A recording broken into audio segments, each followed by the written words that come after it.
In 2012, the America's Rugby Championship was to have been hosted in the capital city of Buenos Aires, Argentina. But what with the pressures of a first year in the newly expanded Rugby Championship, a late decision was made to switch the hosting duties to Canada. And so it was, with just under 2 months' notice, that Langford, located within Greater Victoria, would welcome Argentina, Uruguay, and the USA for the unique round-robin event. While there was plenty of rugby to keep the players occupied, the natural beauty of the host city, nestled at the tip of Vancouver Island on the Pacific Ocean, offered a unique opportunity for members of the Argentina squad to go whale watching on a day off. Conditions were rough, but the players did manage to catch sight of sea lions and a humpback whale with its baby.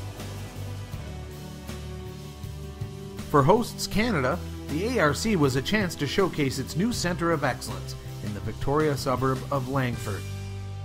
2 years ago, the Town Council made Rugby Canada an offer it couldn't refuse, creating a purpose-built stadium and offices where future Olympians from across the country can now train at in the newly centralized National Team Training Centre.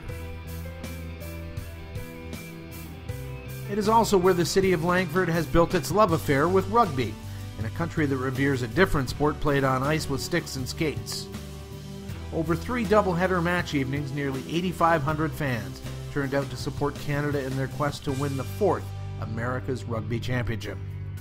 You know, probably benefit for the rugby program in Canada from having this tournament here is not so much the results, but the fact that, you know, the MyRB gave Canada this tournament. Canada's shown that it can run a tournament like this, and the support's been great, and there's probably a lot of people who haven't seen a game of rugby at this sort of level have been able to come out and watch and been exposed to it. So, you know, the legacy of that sort of exposure is a thing that's going to live on from this tournament.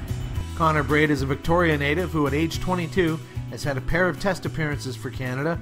He views the challenge of playing the development sides from the US and 2 South American sides as a great chance to grow as a player and a rugby nation. The speed of the game, I think they're learning that, at which we can play it. Club level, obviously, you've got guys who aren't, as good players or aren't, mentally there or just sort of having some fun. So this is a good scenario for guys to kind of learn the pace of the game and really step up and start playing some fast, hard-hitting rugby. IRB Regional Development Manager Tom Jones speaks glowingly about Langford. Well, it's really been very excellent the way it's gone. This is a capacity crowd today. The crowd has grown. It's a new facility and a new market, and here we have the place, people coming in an hour and a half before the game. It's going to be packed. It's going to be rocking tonight, and we're very excited about it.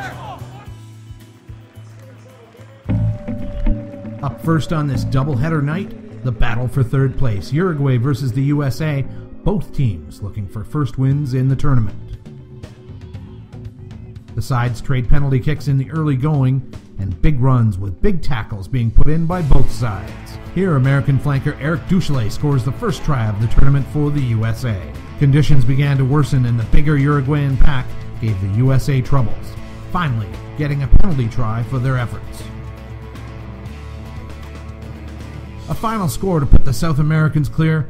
They finish in third place.